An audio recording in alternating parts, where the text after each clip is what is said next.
All right, good morning. We will be presenting the river connotation, the impact political acts may have on individual lives or society more broadly in relation to Brave New World. So personal happiness versus societal happiness is a major aspect of Brave New World and can be seen early on where Helmholtz and Bernard are alienated within Brave New World due to their physical differences along with their unwillingness to conform to the society's mindset. This aspect is further explored after the visit to the Savage Reservation and their meeting with John. It can be seen that the savages are similar to civilized people in their willingness to sacrifice themselves for the greater good of their society.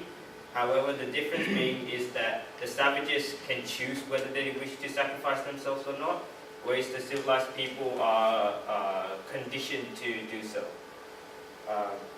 I ought to have been there, the young man went on. Why wouldn't they let me be the sacrifice? This quote shows as an exemplary example to John's desire to become the sacrifice despite the physical harm that would have ensured. And it also shocks Lenina because this is an aspect that civilized people are not used to, and it's not really a part of their daily life. Huxley also uses Mustafa Mon to explore the impact that political acts for the broader society may have on the individual. Sometimes he added, I regret the science. Happiness is a hard master, particularly other people's happiness.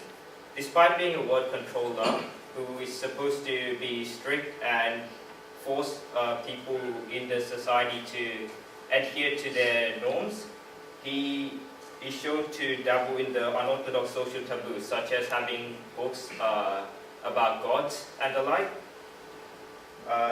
And though in the end he had chosen controllership over being able to follow his fascination in the truth derived from science on an island where he would be able to be with individuals who are similar to himself, he still shows regret over choosing one aspect over the other. And Alright, so my part. Before I began researching this actual question, I took a look at, I was remembering a few things from our society today.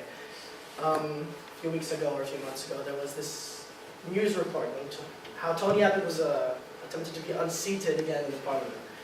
And what came to mind at the time was, wouldn't it be great if society and politics could coincide, could have some sort of likeness in opinion? Okay, back to the question. Politics. Politics is power. Politics is control, right? Which means in order to have complete control, you need to have a complete shared opinion between everybody in society. Doesn't that say something about how society is affected by politics? How society is affected by decisions that politicians that a higher power or a higher rank make? Brave New World. What did they see in society that made it inferior? That made it not perfect, not utopic, not right? Emotion. Human emotion. So what did they do? If I say that 1984 is controlled via fear, Brave New World is controlled via pleasure. So soma, so sex, all of these individual thoughts were eradicated. I mean, what is soma but an eradication of emotion, an eradication of social thought and individual thought? I've actually got a quote here.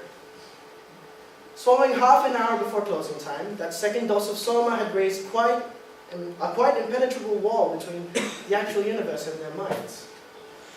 This is a decision by society. This is a decision by politics, sorry. Because they produce the soma, they distribute it in order to keep this control. So, what happens when there's an individual that doesn't agree? Another quote here. All right then, said the savage defiantly, I'm claiming my right to be unhappy. Claiming.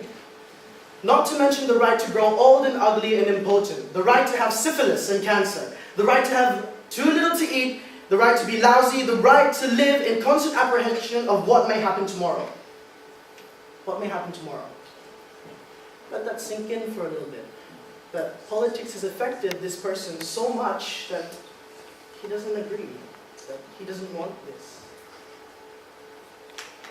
I think that when politics and society clash, an outcome is raised that's for the betterment of society.